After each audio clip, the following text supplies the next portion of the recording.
গত কয়েকদিন ধরে যশোর জেলায় তীব্র তাপপ্রবাহ বয়ে চলেছে। রোদের তীব্রতায় জনজীবন বিপর্যস্ত হয়ে পড়েছে। তাপমাত্রা 40 ডিগ্রি সেলসিয়াস ছাড়িয়ে গেছে, যা মৌসুমের স্বাভাবিক তাপমাত্রার চেয়ে অনেক বেশি। তীব্র গরমের কারণে মানুষ অসুস্থ হয়ে পড়ছে। অনেকেই ডায়রিয়া, হিট স্ট্রোক এবং অন্যান্য তাপ সম্পর্কিত অসুস্থতায় ভুগছেন। স্কুল বন্ধ করে দেওয়া হয়েছে। শনিবার যশোর শহরের দড়াটানা, চিত্রামোড়, চৌরাস্তা সহ প্রধান সড়ক ঘুরে দেখা গেছে নিত্যদিনের তুলনায় যান চলাচল কম। মানুষ গরম নিবারণে লেবুর শরবত, ঠান্ডা মাঠা সহ বিভিন্ন পানীয় পান করছেন।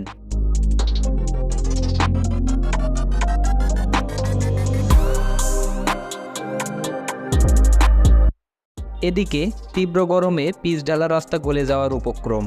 তীব্র গরমে মানুষ ঘর থেকে বের হতে